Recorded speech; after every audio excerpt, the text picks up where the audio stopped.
Lieutenant colonel Shariful হক ডালিমের আমি major ডালিম বলছি বইয়ের এই পর্বে। ক্ষমতা কুক্ষিগত করার জন্য নিবেদিত প্রাণ মুক্তিযোদ্ধাদের নির্মূল করার কি ভয়ানক ষড়যন্ত্র। অন্যের দেয়া নামমাত্র স্বাধীনতা নয়, প্রকৃত স্বাধীনতাই অর্জন করতে হবে।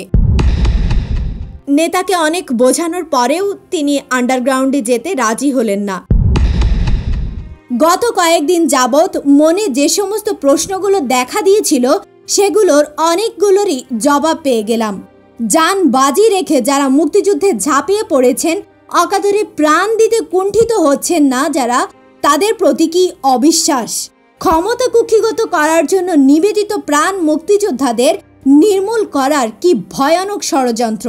শহীদ মুক্তিযোদ্ধাদের রক্তের সাথে কি চরম বিশ্বাসঘাতকতা। চালক্য বুদ্ধির এ নীল নকশা ফাটল সৃষ্টি করবে জাতীয় ঐক্যে। জাতি হয়ে পড়বে বিভক্ত, ফলে স্বাধীন বাংলাদেশের ভিত হয়ে উঠবে দুর্বল। নস্যাৎ হয়ে যাবে জাতীয় সংগ্রামী চেতনা। অন্তর্দ্বন্দ্বে জর্জরিত দুর্বল বাংলাদেশ পরিণত হবে একটি করদ রাজ্যে।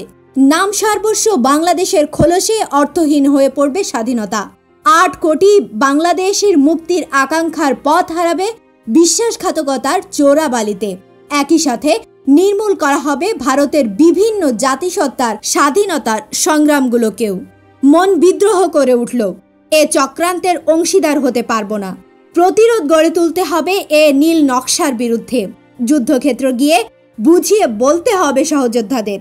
ঐক্যমত্র সৃষ্টি করতে হবে মুক্তিযোদ্ধাদের মধ্যে অতি সংগোপনে। অন্যের দেয়া নামমাত্র স্বাধীনতা নয়, প্রকৃত স্বাধীনতাই অর্জন করতে হবে। নিজেদের শক্তির উপর নির্ভরশীল হয়ে দীর্ঘস্থায়ী যুদ্ধের প্রস্তুতি নিতে হবে আমাদের। শিক্ষা নিতে হবে গণচীন, ভিয়েতনাম, আলজেরিয়া প্রভৃতি দেশের স্বাধীনতা সংগ্রামের ইতিহাস থেকে। 1971 সালের 25-26 মার্চের কালোরাত্রি মুক্তিযোদ্ধাদের জন্য আওয়ামী লীগের প্রস্তুতি এবং যুদ্ধ সম্পর্কে মিসেস ইন্দিরা গান্ধীর দৃষ্টিভঙ্গি সম্পর্কে মেজর রফিকুল ইসলাম PSC তার বই সামরিক শাসন ও গণতন্ত্রের সংকটে লিখেছেন, 25 মার্চের রাতে সামরিক জান্তার পাশবিক ক্র্যাকডাউনের পর যেহেতু ওই ধরনের কোনো সামরিক অভিযানের মোকাবেলা করার কোনো প্রস্তুতি আওয়ামী লীগের ছিল না, সেই পরিপ্রেক্ষিতে নেতাদের সবাই ভারতে পালিয়ে গিয়ে কলকাতায় আশ্রয় গ্রহণ করেন। মিসেস ইন্দিরা গান্ধী অখণ্ড ভারতের স্বপ্নদ্রষ্টা পণ্ডিত জওহরলাল নেহরুর যোগ্য উত্তরাধিকারী দীর্ঘদিন যাবৎ এ ধরনের একটি সুযোগেরই অপেক্ষায় ছিলেন। শ্রীমতী গান্ধী এই সুবর্ণ সুযোগের সময় মতো যথাযথ সৎ ব্যবহারই করলেন। ভারত যে শুধুমাত্র তাদের দীর্ঘদিনের প্রধান ও 1 নম্বর শত্রু পাকিস্তানকে দ্বিখণ্ডিত করে দেশটিকে দুর্বল করতে সক্ষম হয় তাই নয়, এই মুক্তিযুদ্ধের আবরণে সাফল্যের সাথে পশ্চিমবঙ্গ ও তার আশেপাশের প্রগতিশীল বিচ্ছিন্নতাবাদী জাতীয় মুক্তি সংগ্রামগুলোকেও নস্যাৎ করতে সক্ষম হয়। 25-26 মার্চ 1971-এর বিভীষিকাময় কালোরাত্রির প্রত্যক্ষ সাক্ষী খালাম্মা, নিম্মি এবং বাপ্পি 25-26 মার্চের আর্মি অপারেশনের ভয়াবহ পরিণামের জীবন সাক্ষী। তাদের বর্ণনা লোমহর্ষক এবং এক করুণ উপাখ্যান। ফেব্রুয়ারির শেষে মা অর্থাৎ খালাম্মা কলকাতা থেকে ঢাকায় আসেন। উদ্দেশ্য, দেশের অবস্থা দেখে শুনে প্রয়োজন হলে আমাকে ও নিম্মিকে সঙ্গে নিয়ে কলকাতায় ফিরে যাবেন। 25 মার্চ রাত প্রায় 10টা অবধি তিনি শেখ সাহেবের বাসাতেই ছিলেন। 32 নম্বর ধানমন্ডি থেকে লালবাগের বাসায় ফেরেন রাত প্রায় 10:30টায়। বাসায় ফেরার পর সবাই তাকে ধরে বসলাম, নেতা কি বললেন। মা শুকনো বিচলিত কণ্ঠে জবাব দিলেন, নেতাকে অনেক বোঝানোর পরেও তিনি আন্ডারগ্রাউন্ডে যেতে রাজি হলেন না।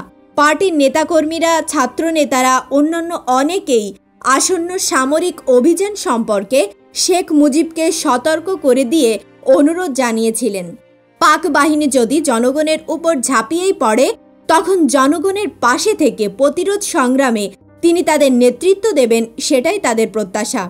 কিন্তু শেখ মুজিবুর রহমানের এক কথা, তিনি গণতন্ত্রে বিশ্বাসী, অস্ত্রের রাজনীতিতে তিনি বিশ্বাস করেন না। পাক বাহিনীর নিরীহ জনগণের ওপর শ্বেত সন্ত্রাসের স্টিম রোলার চালিয়ে দেবে এ ধারণা সম্পর্কেও তার দ্বিমত ছিল। তিনি উপস্থিত সবাইকে বলেছিলেন, প্রয়োজন বোধে সামরিক জান্তা তাকে বন্দী করবে, কারণ তাদের বিরোধ তার সাথে। কিন্তু অনেকেই যুক্তি দিয়ে বোঝাবার চেষ্টা করেছিলেন যে বর্তমানের দ্বন্দ্ব শুধু সামরিক জান্তা ও শেখ মুজিবুর রহমানের মধ্যেই সীমাবদ্ধ নয়। আজকের দ্বন্দ্ব সামরিক জান্তা এবং বাংলাদেশের জনগণের মধ্যে। এ সত্যকে অস্বীকার করা হবে মারাত্মক ভুল। বাংলাদেশের প্রতিটি মানুষ আজ স্বাধীনতার জন্য উন্মুখ, যে কোনো ত্যাগ স্বীকার করতেও তারা প্রস্তুত। এক্ষেত্রে নেতৃত্ব দায়িত্ব হবে তাদেরকে সংগঠিত করে যে কোনো অবস্থায় মোকাবেলা করার জন্য সার্বিকভাবে প্রস্তুত থাকা। সামরিক অভিযানের মোকাবেলায় প্রয়োজন বোধে অস্ত্র হাতে তুলে নিতে হতে পারে। এর জন্য মানসিকভাবে নেতৃত্ব ও জনগণকে তৈরি থেকে বাস্তব পদক্ষেপ গ্রহণেরও প্রস্তুতি নেওয়া উচিত। এতেই কমবে সার্বিক ক্ষয়ক্ষতি। জনগণ ছিনিয়ে নিতে পারবে তাদের ইস্পিত স্বাধীনতা। কিন্তু শেখ মুজিব কোনো যুক্তি গ্রহণ করলেন না। তার শেষ কথা, 27 মার্চ দেশব্যাপী হরতাল পালিত হবে। এ কর্মসূচি ঘোষণা করে তিনি সবাইকে বিদায় করলেন। ঘোষণার সাথে এটাও তিনি বললেন, পাক বাহিনীর আক্রমণের ভয় যারা করেন তারা গোপন আস্তানায় গা ঢাকা দিতে পারেন। সেদিন রাতে যারা 32 নম্বর ধানমন্ডিতে সমবেত হয়েছিলেন তারা তার নেতিবাচক মনোভাবে হতাশ হয়েই ফিরে গিয়েছিল। তার ঘোষণা শোনার পর মাও ফিরে এসেছিলেন চিন্তিত মন নিয়ে। যেখানে সবাই ধারণা করছে পাক বাহিনী সামরিক অভিযান চালাবে, সেখানে শেখ মুজিব ও আওয়ামী লীগ নেতৃবৃন্দেরই কি কোনোই কিছু করার নাই? জনগণকে সে ধরনের শ্বেত সন্ত্রাসের হাত থেকে রক্ষা করার কোনো দায়িত্বই কি নেই জনাব শেখ মুজিব ও তার দলের? তাহলে সেই চরম পরিস্থিতির হাত থেকে সাধারণ নিরস্ত্র জনগণকে বাঁচাবে কোন নেতৃত্ব? শেখ মুজিব ও তার দল আওয়ামী লীগকেই তো নেতৃত্বের স্থানে মেনে নিয়েছে দেশবাসী। তাদের ডাকেই তো সাড়া দিয়ে সংগ্রামকে এ পর্যায়ে নিয়ে এসেছে জনগণ অনেক ত্যাগের বিনিময়ে। সংগ্রামের চরম পর্যায়ে কেন তবে নেতা শেখ মুজিব পিছিয়ে যাচ্ছেন জনগণকে আগে ঠেলে দিয়ে? এ সমস্ত প্রশ্নগুলোর জবাব খুঁজে না পেয়ে মা চিন্তিত হয়ে পড়েছিল। আতঙ্কিত হয়ে পড়েছিল তার স্পর্শকাতর মন।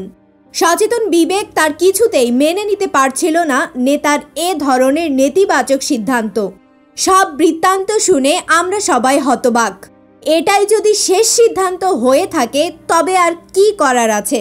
শ্বাসরুদ্ধকর সময় অতিবাহিত করা ছাড়া কিছুই নেই। একমাত্র সময়ই বলতে পারবে শেখ মুজিবের চিন্তা ভাবনা ও তার সিদ্ধান্তের যৌক্তিকতা কতটুকু।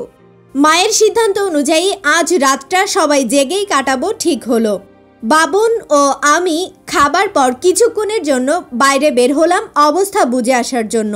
রাত প্রায় 11:30 দিকে ফিরে এসে জানলাম নিউ মার্কেট ইউনিভার্সিটি এলাকায় আর্মি টহল দিচ্ছে।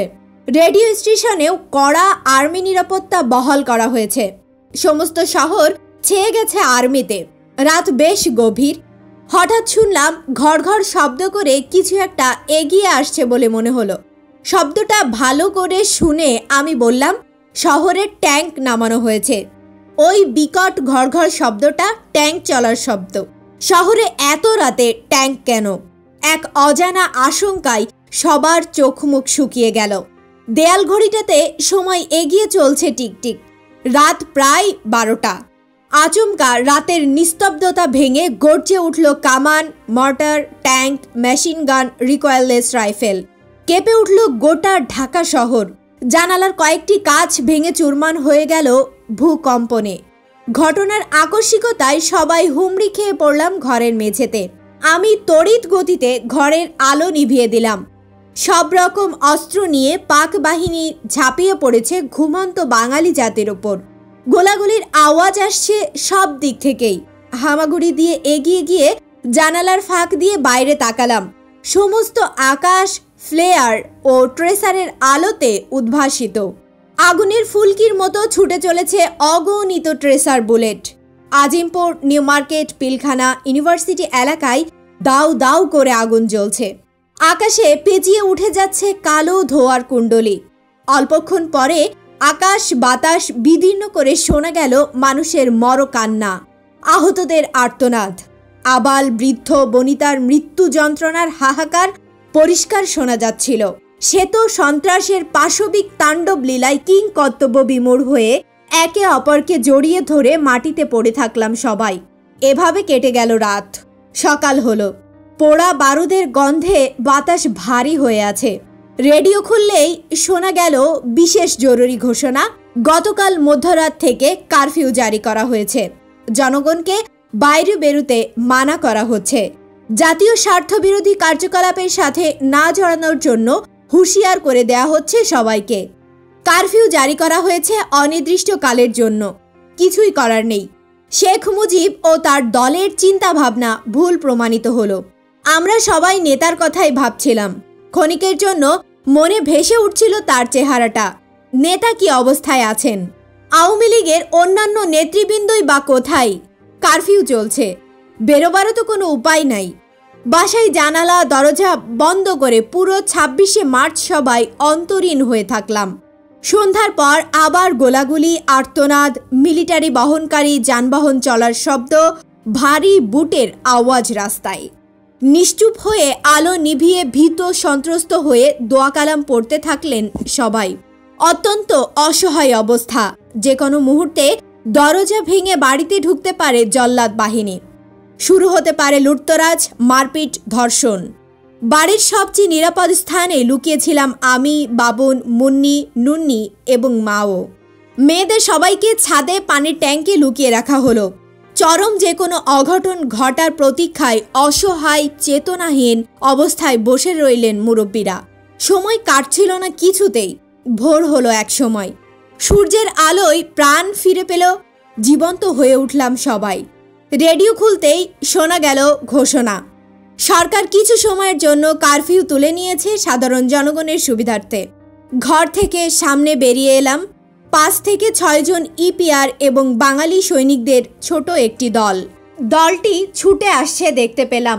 তাদের মধ্যে ২ জন গুরুতরভাবে আহত। রক্তে ভেসে গেছে ওদের পরিধেয় কাপড় চোপড়। কাছাকাছি পৌঁছে তাদের একজন আকুতি জানালো, ভাই একটু পানি দেন। বললাম, নিশ্চয়ই, আসুন আমাদের বাসায়। না ভাই, আমাদের সময় নেই। অতি কষ্টে পালিয়ে বেঁচেছি। নদীর ওপারে না পৌঁছার আগে আমরা নিরাপদ নই। খান সেনারা আমাদের মতো সবাইকে হন্যে হয়ে খুঁজে বেড়াচ্ছে। দেখতে পেলে রক্ষা নেই, কুকুরের মতো গুলি করে মারবে। আমি দৌড়ে গিয়ে বাবুনের সহায়তায় বালতি করে পানি এনে তাদের খাওয়ালাম। পানি খাবার পর ওরা কিছুটা প্রকৃতস্থ হলো। আপনাদের এই অবস্থা কেন জিজ্ঞাসা করলাম। ভাই, হানাদার বাহিনী সব শেষ করে ফেলেছে। তারা মাঝরাতে অতর্কিতে হামলা করে পিলখানা, পুলিশ লাইন ও ক্যান্টনমেন্টের বাঙালি ইউনিটগুলোর ওপর। ঘুমন্ত অবস্থায় মারা গেছে হাজার হাজার সৈনিক। যারা পেরেছে তারা পালিয়ে বেঁচেছে আমাদের মতো। বস্তিগুলো আগুন দিয়ে পুড়িয়ে দেওয়া হয়েছে। ইউনিভার্সিটির হলগুলোকে গোলার ঘায়ে ধূলিসাৎ করে দেওয়া হয়েছে। মারা গেছে অসংখ্য ছাত্রছাত্রী। সমস্ত শহরে আর্মি টহল দিচ্ছে। কাউকে দেখে এতটুকু সন্দেহ হলেই গুলি করে হত্যা করা হচ্ছে। আপনাদের মতো তরুণরাই ওদের টার্গেট। ভাই, আপনারাও পালান, চলে যান শহর ছেড়ে গ্রামে। হানাদার বাহিনীর কবল থেকে জাতিকে বাঁচাতে হলে গড়ে তুলতে হবে প্রতিরোধ সংগ্রাম। এই সংগ্রামে আপনাদের মতো তরুণ যুবকদের প্রয়োজন হবে সবচেয়ে বেশি। আচ্ছা, চলি ভাই, বেঁচে থাকলে দেখা হবে ইনশাল্লাহ। বিদায় জানিয়ে একইভাবে দৌড়ে চলে গেল ওরা। জওয়ান ভাইদের কথা শুনে স্তম্ভিত হয়ে গিয়েছিলাম সবাই। এ কি ব্যাপার? কি করে এতটা বর্বর আর হিংস্র হয়ে উঠতে পারে পাকিস্তানি শাসকরা? তাদের হঠকারী পদক্ষেপ পাকিস্তানের অখণ্ডতার মূলেই কুঠারাঘাত হেনেছে। এরপর পূর্ব পাকিস্তান কোনো ক্রমেই আর পাকিস্তানের অংশ হিসাবে থাকতে পারে না। স্বাধীন বাংলাদেশ কায়েম করেই এই ন্যাক্কারজনক শ্বেত সন্ত্রাসের জবাব দিতে হবে। কারফিউ উঠিয়ে নেওয়ার সুযোগে বাইরে বেরিয়ে অবস্থাটা স্বচক্ষে একটু দেখে আসার ইচ্ছে হলো। বাসায় ফিরে প্রস্তাবটা দিতেই মা, বাবুন এবং নিম্মি সঙ্গে যেতে চাইল। কোনো যুক্তিই তারা শুনল না। একা আমাকে কিছুতেই ছাড়বে না ওরা। অগত্যা 4 জনই গাড়ি নিয়ে বেরিয়ে পড়লাম। রাস্তায় অসম্ভব ভিড়। লোকজন, যানবাহন সবাই ছুটে চলেছে ঊর্ধ্বশ্বাসে। সবাই চলেছে নিরাপদ আশ্রয়ের খোঁজে। কেউ বেরিয়েছে অতি প্রয়োজনীয় জিনিসপত্র কিনতে। বাসার কাছের বস্তি পুড়িয়ে দেওয়া হয়েছে। সমস্ত বস্তি লোকশূন্য।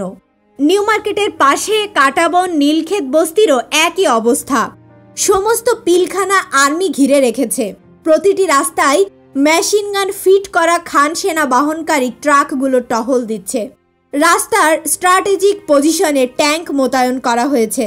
ইউনিভার্সিটি এলাকা একদম ফাঁকা, থমথম করছে। ইকবাল হল ছাত্র সংগ্রাম পরিষদের কেন্দ্রস্থল। জগন্নাথ হল, রোকেয়া হল মর্টার ও ট্যাঙ্ক ফায়ারে ইট ও কংক্রিটের ধ্বংসস্তূপে পরিণত হয়েছে।